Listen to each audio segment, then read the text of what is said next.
Yo, what is good, YouTube? Welcome back to another JC2K video. In today's video, we're building the best team possible for less than 500,000 MT here in NBA 2K25 MyTEAM. Before we hop into the video, if you haven't already, make sure you hit that subscribe button. Help me push towards the 40,000 subscriber mark on the channel. I upload every single day, multiple videos a day. Would really appreciate it if y'all do subscribe. Without further ado, let's hop right into it and let's take a look. So, starting off at the starting point guard position, 500K is a lot, but it's not a ridiculous amount. Like, it's not an OP amount or anything like that. I think Caruso, despite being the starting point guard on the 250K team, is also the starting point guard for the 500K team. I just think he's really, really solid. I think his jumper is very, very nice. I think he provides a lot of defense. I think he's great slasher, just really well-rounded stats and bad. His floor Galaxy Opal, he's 6'5", which is not bad size at the PG spot by any means. Just overall, a really, really nice card who provides a lot of versatility and a lot of value on the court. Definitely a big fan of what you get as from Alex Caruso as a card as a whole. Just the versatility he provides as an Opal is rare, and it's very, very nice to have. So yeah, I think Caruso at the #1 spot, or at the point guard spot, is a total logical choice. He's only about 60K MT still as well, which is a very nice price point. Starting shooting guard, another non-change is Julius Erving. Just has to be. I don't know how he could not be the starting shooting guard, to be totally honest. 6'7", 6'11" wingspan. He's such a good shooter, slasher, defender, shot creator, everything really that you're looking for from a shooting guard. He still provides at a high level, even as a base card. And obviously he's not hard at all to find with a bunch of extra bad. His card's been out for a very long time, has been a very good card for a very long time, but he's only about 35,000 MT now, which just it's such a good price for a card who is this good. And I think he is a very easy choice at that shooting guard position still. I know it's repetitive, and a lot of this team, at least to start, kind of is the first few spots. Like Anton Jameson, same story, going for about 40,000 MT, 6'9" with 7'4" wingspan. First of all, I love his jumper. Rail and base, Carmelo up on very quick, is really good. Rush dribble style, Paul George escape, Steph behind the back is really solid movement for a small forward. So he's actually a pretty solid, useful secondary option at the point guard position, or at the small forward position, as well as like a shot creator, which is a W. And again, I think he's a great slasher, great defender, very versatile, very well-rounded card who's got the very nice jumper and can shot create for himself as well. That 7'4" wingspan is nice, helps him to play even bigger than he is.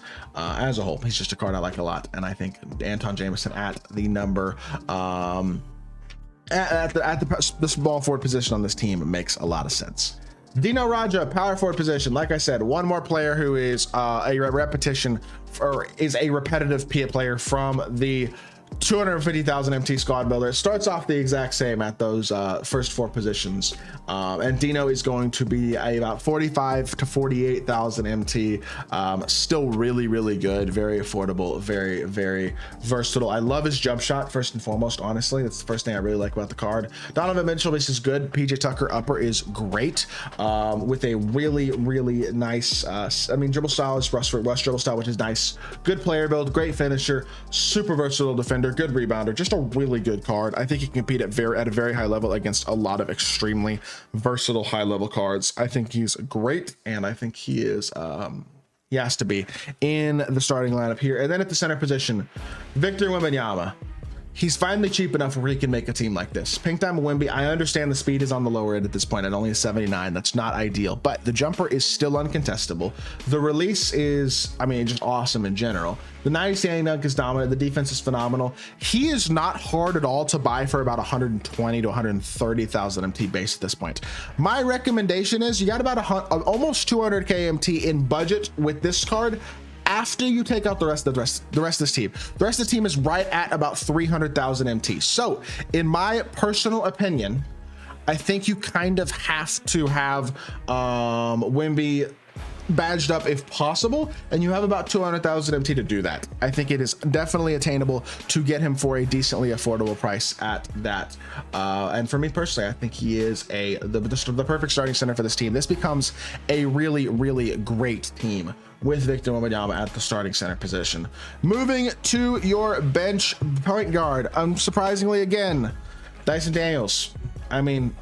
He's always going to be on this type of team, right? 6'7", 6'11" wingspan. You can get him for He's about 30K now. He's gone up a bit in super packs from a couple days ago anyway, but still 93 speed, 98 agility, 93 ball, solid finisher, great defender.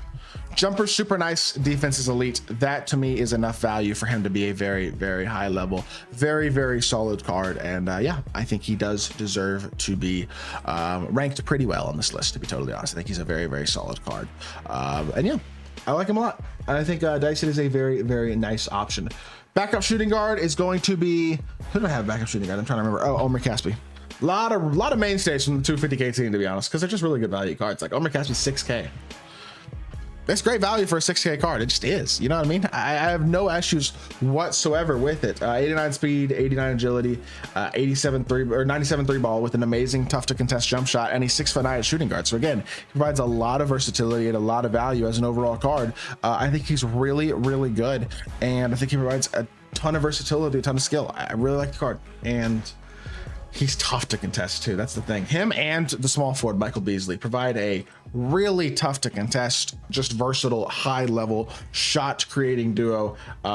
Beasley is just that Cam Thomas base with his upper is absolutely cold. He is just such a good shooter, and honestly, defensively, he's not that bad. He's great as a slasher, gets really good dunk animations, and again, the shot creation, the sigs that he's got are also really high level. He is a great card, and I think he absolutely has to be at the starting small forward here. Or sorry, backup small forward. About 60,000 MT, the most expensive card on the bench, sure, but really, really good as well.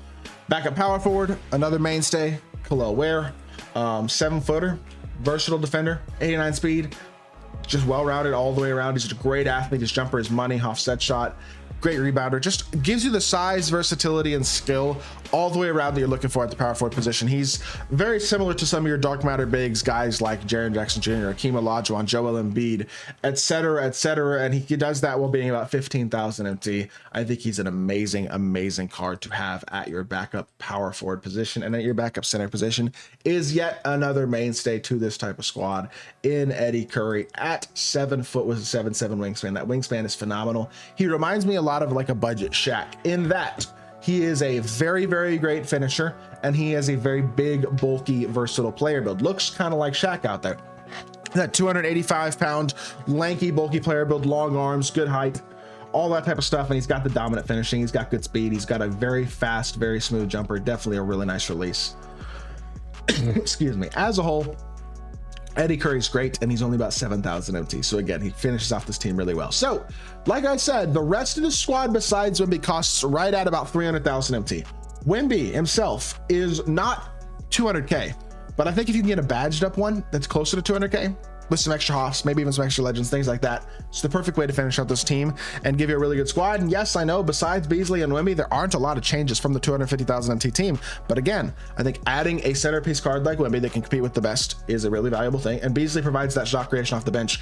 Everybody on your bench is at least 6'7", everyone besides Dyson Daniels is at least 6'9". You still have your primary shot creator off the bench in Beasley, secondary in Caspi and Dyson. Same thing with your starters. Got multiple shot creators with Dr. J, Jameson, Caruso, for a lot of versatility. This is just a great team that can compete at a very high level, I feel like. And at this point, 500K MT, not a bad price tag at all. So with that being said, that is going to do it for this video. I hope y'all did enjoy.